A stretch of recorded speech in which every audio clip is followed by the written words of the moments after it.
Sa ngalan ng Ama at ng Anak at ng Espiritu Santo, Amen. ang pagpapala ng ating Panginoong Heso Kristo, ang pag-ibig ng Diyos Ama, at ang makikipagkaisa ng Espiritu Santo, naway sumainyong lahat. At sumaiyo rin. Mga kapatid, tinipon tayo bilang mga kaanib na angkan ng Diyos, kaya dumulog tayo sa maawaing Panginoong nagpapatawad ng lubos. Sinugong tagapagpagaling sa mga nagsisisi, Panginoon, kaawaan mo kami. Panginoon, kaawaan mo kami. Dumating na tagapag-anyayang mga makasalanay magsisi, Kristo, kaawaan mo kami. Kristo, kaawaan mo kami. Nakaluklok ka sa kanan ng Diyos Ama para ipamagitan kami. Panginoon, kaawaan mo kami. Panginoon, kaawaan mo kami. Kaawaan tayo ng makapangyarihang Diyos, patawarin tayo sa ating mga kasalanan at patnubayan tayo sa buhay na walang hanggan. Amen. Manalangin tayo. Ama naming makapangyarihan, ipagkaloob mong maitaguyod ang sanlimutan sa matiwasay na pag-iral ayon sa layunin mo para sa aming kapakanan, sa pagsamba sa iyo ng may panatag sa kalooban sa pamamagitan ni Jesucristo kasama ng Espiritu Santo magpasawalang hanggan. Amen. Magsiupo po lahat.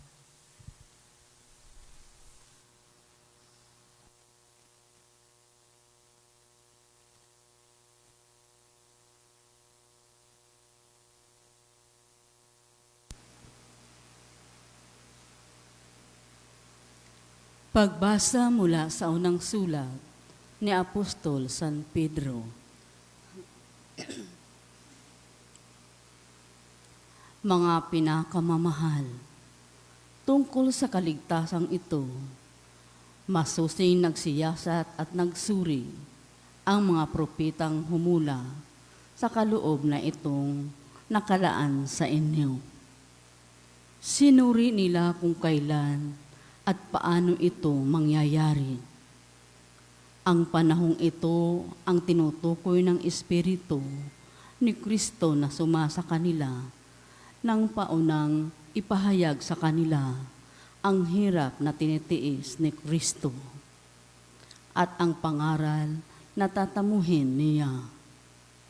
Nang kanilang ipahayag ang makatotohanan ito, ipinaunawa sa kanila ng Diyos na ang ginagawa nila'y kakapakinabangan ninyo at hindi sa kanila. Ang mga katotohanan ito'y narinig ninyo ngayon sa mga tagapangaral ng mabuting balita ng Diyos. Nagsalita sila sa inyo sa kapangyarihan ng Espiritu Santong sinugo sa kanila buhat sa langit. Ang mga katotohanan ito ay pinanabikang maunawaan ng mga anghel sa langit. Kaya nga, ihanda ninyo ang inyong mga isipan. Magpakatatag kayo at lubos na umasa sa pagpapalang tatamuhin ninyo kapag nahayag na ni Kristo, kapag nahayag na si Heso Kristo. Bilang mga anak, sundin ninyo ang Diyos at huwag ang masasamang hilig, tulad ng ginagawa ninyo noong kayo'y wala pang tunay na pagkaunawa. Yamang ang Diyos na humirang sa inyo ay banal. Dapat kayong magpakabanal, anuman ang inyong ginagawa, ayon sa nasusulat. Magpakabanal kayo, sapagkat ako'y banal. Ang salita ng Diyos. Salamat sa Diyos. Salmong tugunan ang ating pong itutugon. Ang Diyos na rin ang naghayag ng handog niyang pagliligtas. Ulitin po natin. Ang Diyos na rin ang naghayag ng handog niyang pagliligtas. Umawit ng bagong awit at sa puon ay ialay, pagkat yaong ginawa niya ay kahangahangang tunay.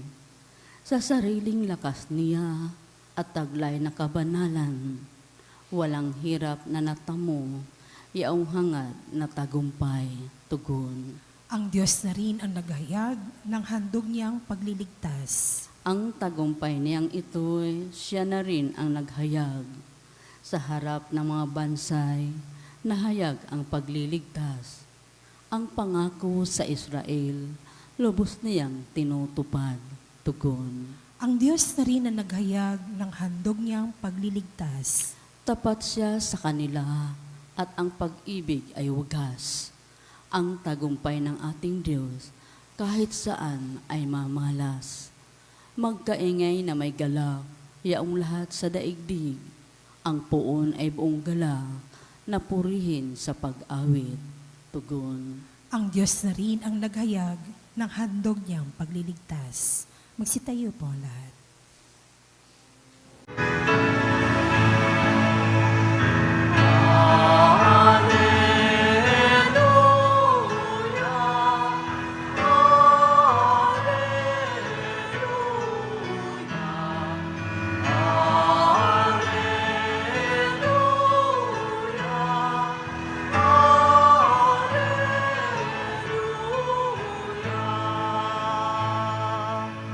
Sumainyo ang Panginoon. At sumaiyo rin. Ang mabuting balita ng Panginoon ayon kay San Marcos. Papuri sa iyo, Panginoon. Noong panahong iyon, nagsalita si Pedro kay Jesus. Tingnan po ninyo, iniwan namin ang lahat at kami sumunod sa inyo. Sinabi ni Jesus, tandaan ninyo ito. Ang sinumang mag-iwan ng bahay o mga kapatid, ina, ama, mga anak, mga tupa, dahil sa akin at sa mabuting balita, ay tatanggap ng makasandaang ibayo sa buhay na ito. Mga bahay, mga kapatid, mga ina, mga anak, at mga lupa, ngunit may kalakip na pag-uusig. At sa kabilang buhay ay magkakaroon ng buhay na walang hanggan. Ngunit maraming nauuna na magiging huli at maraming nahuhuli na magiging una. Ang mabuting balita ng Panginoon. Pinupuri ka namin, Panginoong Heso Kristo. Isang mapagpalang maga po sa inyong lahat. Ngayon po ay Martes ng ikawalong linggo sa karaniwang panahon. At kahapon, sa kwento natin sa Ebanghelyo, ay merong isang mayaman na umalis na malungkot matapos na siya po ay magtanong kay Jesus kung ano ang dapat niyang gawin para magkaroon ng buhay na walang hanggan. Sinabi ni Jesus, sundin mo at gawin ang mga utos at ginagawa naman ito.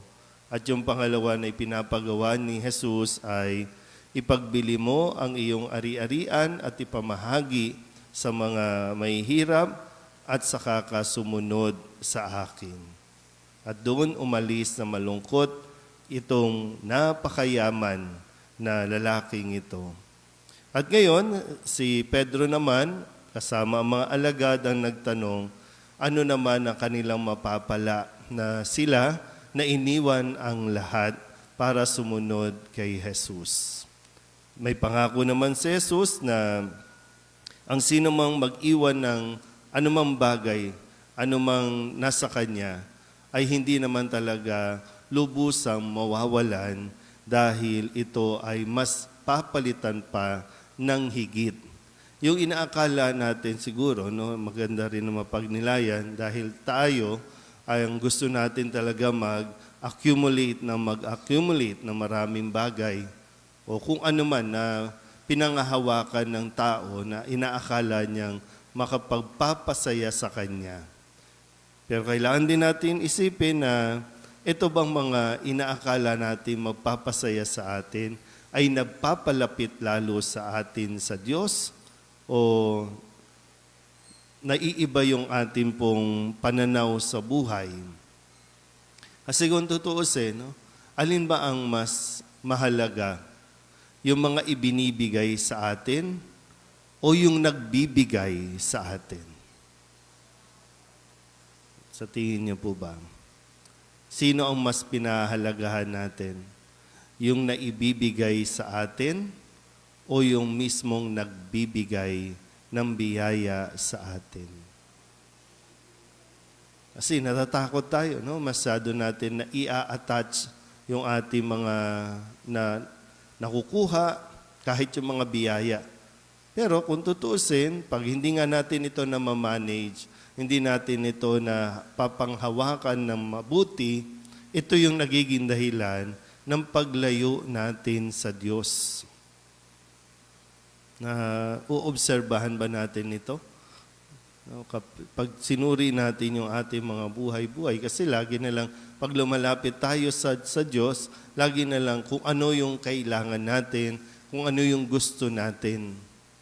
Pag nakuha na, lalayo na tayo ulit sa Diyos, magpapaka-busy na tayo sa pag-aasikaso ng mga bagay na nakamtan natin. Kaya tuloy, nagiging mas masalimuot ang buhay natin. So may pangako naman si Jesus, no, para sa mga tao na handang iwan ang lahat. Yung inaakala nga natin na mawawalan tayo, pero lalo pa pala tayong mas pinapapala kahit na mayroong mga pagsubok na dumarating. So hindi talaga tayo lubusang pababayaan ng Diyos na maghirap. Yung pag may inalis tayo sa ating pong pagkatao, dahil para lamang makasunod tayo sa Diyos, mas papalitan pa pala ito ng higit pa sa inaakala natin. Huwag nga lang tayong mag-focus doon, kundi mag-focus tayo sa nagbibigay ng biyaya sa atin. Amen?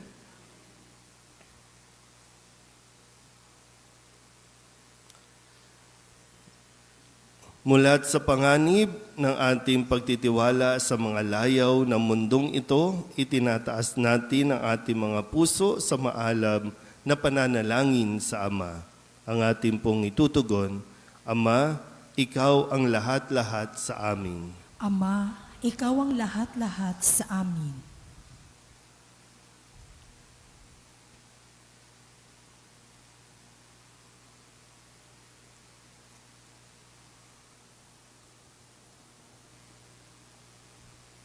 Ang simbahan sa buong sandaigdigan naway maging matibay at tunay na tanda ng daan tungo sa walang katapusang kaligayahan at buhay na walang hanggan.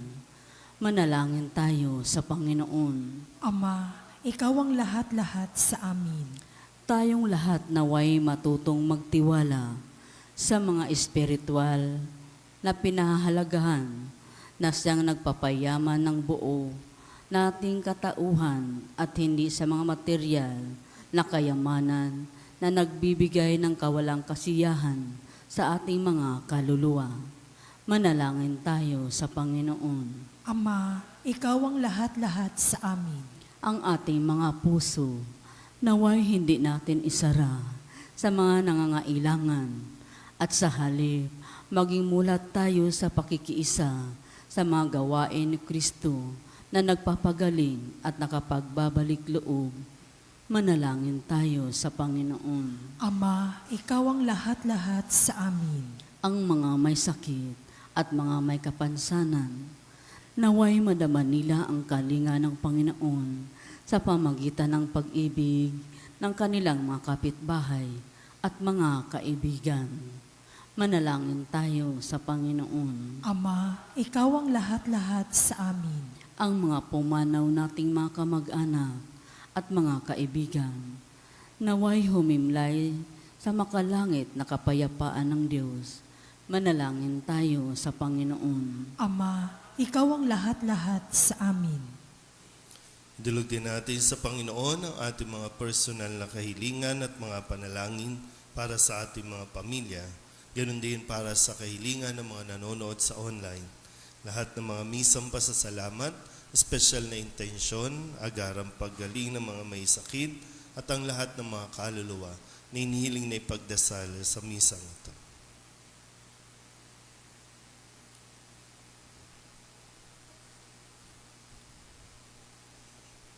Ang lahat ng ito inihiling namin sa ngalan ni Kristong aming Panginoon.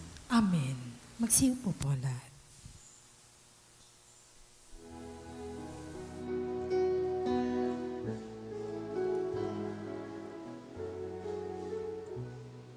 Ang himig mo, ang awit ko, lahat ng ito'y nagmula sa iyo.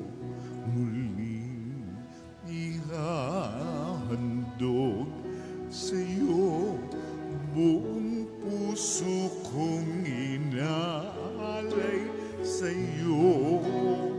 O Diyos, o Panginoon, lahat ay biyayang aming inampon, aming buhay at kakayahan.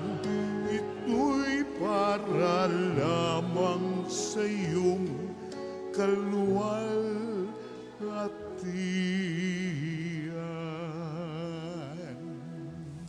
Manalangin kayo mga kapatid upang paghain natin ay kalugdaan ng Diyos sa mga makapangyarihan. Tanggapin nawa ng Panginoon itong paghahain sa iyong mga kamay, sa kapurihan niya at karangalan, sa ating kapakinabangan at sa buong sambayanan niyang banal. Ama naming lumikha, ipinagkakaloob mo ang mga dapat ialay upang ang aming sambahin ang iyong ngalan. Kawaan mo kami at pagbigyan upang ang iyong kaloob para kami makapaghain ay mapakinabangan bilang pagpapala mo sa amin sa pamamagitan ni Jesucristo kasama ng Espiritu Santo magpasawalang hanggan. Amen. Sumainyo ang Panginoon. At sumaiyo rin, Itaas sa Diyos ang inyong puso at diwa. itinaas na namin sa Panginoon. Pasalamatan natin ang Panginoong ating Diyos. Marapat na siya ay pasalamatan. Ama naming makapangyarihan, tunay nga marapat na ikaw ay aming pasalamatan. Sa iyong paglingap at kagandahang loob, ang tao'y nilikha mo at pinangangasiwa sa sansinukom. Sa hangad mong siya'y iwastong lubos, siya'y pinagdusa mo sa kanyang pagtalikod. Sa iyong paggiliw, iyong ipinahintulot na makabalik siya sa pamamagitan ni Kristo Jesus. Kaya kaysa ng mga anghel na nagsisiawit ng papuri sa iyo, nang walang humpay sa kalangitan, kami nagbubunyi sa iyong kadakilaan.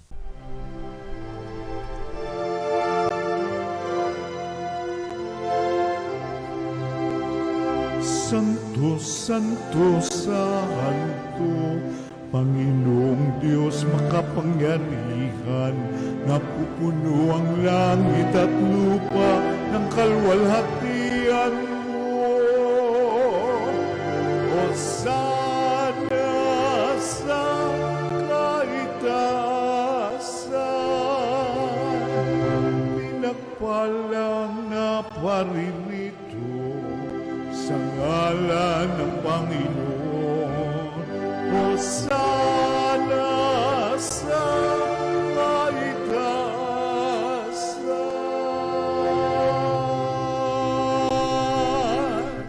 Ama naming banal, ikaw ang bukal ng tanang kabanalan, kaya't sa pamamagitan ng iyong Espiritu, gawin mong banal ang mga kaloob na ito upang para sa aming maging katawan at dugo ng aming Panginoong Heso Kristo. Bago niya pinagtiis ang kusang loob na maging handog, hinawakan niya ang tinapay, pinasalamatan kaniya, pinaghati-hati niya iyon, iniabot sa kanyang mga alagad at sinabi, "Tanggapin ninyong lahat ito at kanin, ito ang aking katawan na ihahandog para sa inyo."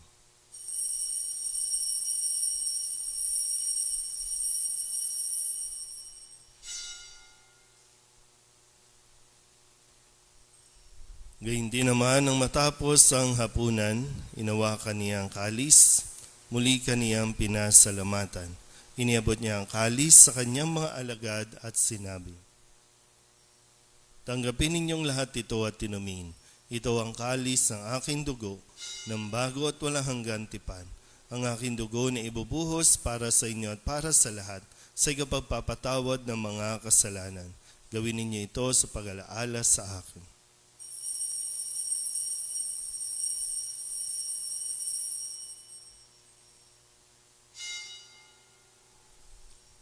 Ipagbunyi natin ang misteryo ng pananampalataya. Si Kristo'y namatay, si Kristo'y nabuhay, si Kristo'y babalik sa wakas ng panahon. Ama, ginagawa namin ngayon ang pag-alaala sa pagkamatay at muling pagkabuhay ng iyong anak. Kaya tiniaalay namin sa iyo ang tinapay na nagbibigay buhay at ang kalis na nagkakaloob ng kaligtasan. Kami napapasalamat dahil kami iyong minarapat na tumayo sa harap mo para maglingkod sa iyo. Isinasamo namin kami magsasalo-salo sa katawan at dugo ni Kristo ay mabuklod sa pagkakaisa sa pamamagitan ng Espiritu Santo. Ama, lingapin mo ang iyong simbahang laganap sa buong daigdig. Puspusin mo kami sa pag-ibig kay San Leon na aming Papa at ni Jose na aming Obispo at ng Tanang Kaparian. Alalahanin mo rin ang mga kapatid naming nahimlay na may pag-asang sila'y muling mabubuhay, gayon din ang lahat ng mga pumanaw. Kawaan mo sila at patuloyin sa iyong kaliwanagan. Kawaan mo at pagindapating kaming lahat na makasalo sa iyong buhay na walang wakas. Kaysa ng mahal na Birhen Maria na ina ng Diyos, ng kabiyak ng puso niyang San Jose. Kaysa ng mga apostol at ng lahat ng mga banal na namuhay dito sa daigdig na kalugod-lugod sa iyo, may pagdiwang nawa namin ang pagpupuri sa ikararangal mo sa pamamagitan ng iyong anak na aming Panginoong Hesu Kristo. Sa pamamagitan ni Kristo, kasama niya at sa Kanya, ang lahat ng parangal at papuri ay sa iyo, Diyos amang makapangyarihan, kasama ng Espiritu Santo, magpasawalang hanggan. Amen. Amen. Amen. Amen.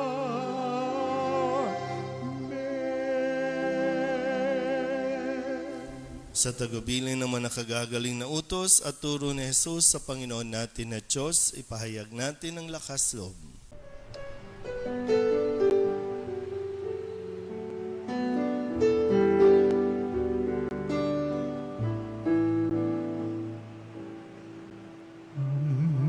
Namin sumasalang ka, sambahin ang ngalan mo, mapasa amin ang kaharian mo, sundin ang loob mo. Dito sa lupa para nang sa langit, bigyan mo po kami ngayon ng aming kakanin sa araw-araw at patawarin mo kami sa aming mga sala para ng pagpapatawan namin sa nagkakasala sa amin.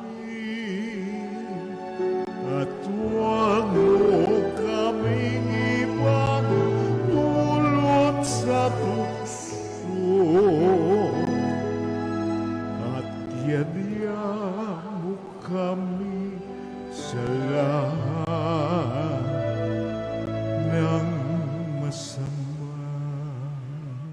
Hinihiling namin kami iadya sa lahat na masama, pagkalooban ng kapayapaan araw-araw, iligtas sa kasalanan at ilayo sa lahat ng kapahamakan, samantalang aming pinananabikan ang dakilang araw ng pagpapahayag ng tagapagligtas naming si Hesu Kristo. Sapagkat iyo ang kaharian at ang kapangyarihan at ang kapurihan magpakailanman. Amen.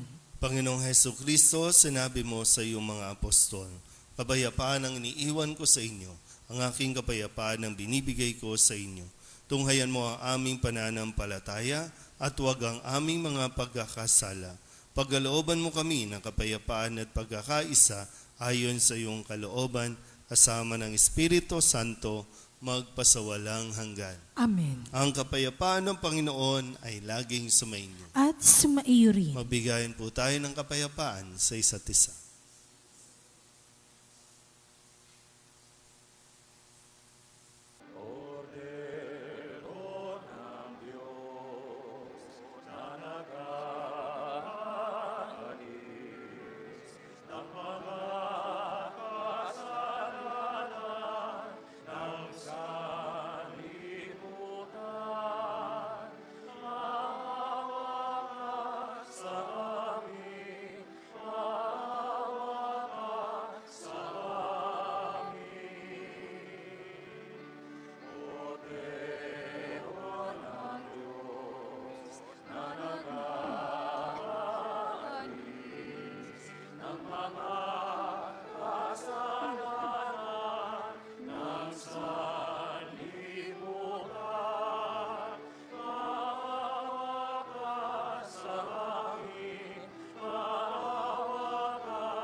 Ito ang kordero ng Diyos. Ito ang nag-aalis ng kasalanan ng sanlibutan. Mapalad ang mga inaanyayahan sa kanyang piging. Panginoon, hindi ako karapat-dapat na magpatuloy sa iyo.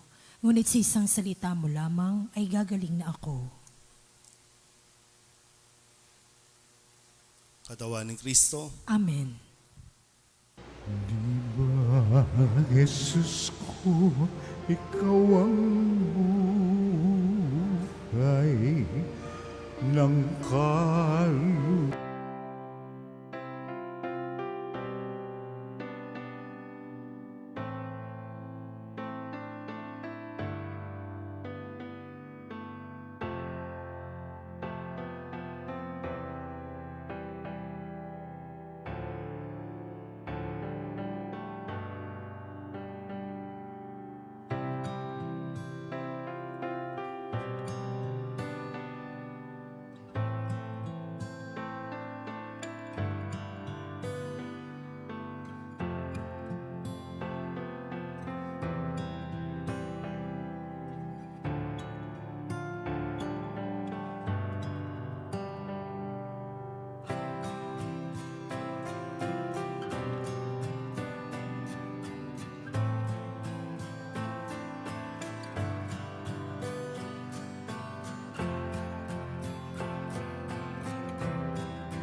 Manalangin tayo. Ama naming mapagmahal, kaming iyong pinapakinabang ay iyong kaawaan upang ang aming pinagsaluhan ay magdulot ng aming pakikilahok sa iyong buhay na hindi matatapos. Iniluluhog namin ito sa pamamagitan ni Jesucristo kasama ng Espiritu Santo magpasawalang hanggan. Amen. Sumainyo ang Panginoon. At sumaiyo rin. At papalain kayo ng makapangyarihang Diyos, Ama at Anak at Espiritu Santo. Amen. Tapos ang banal na misa, humayo tayo sa kapayapaan ni Kristo. Salamat sa Diyos. Magandang umaga po. Good morning, Father.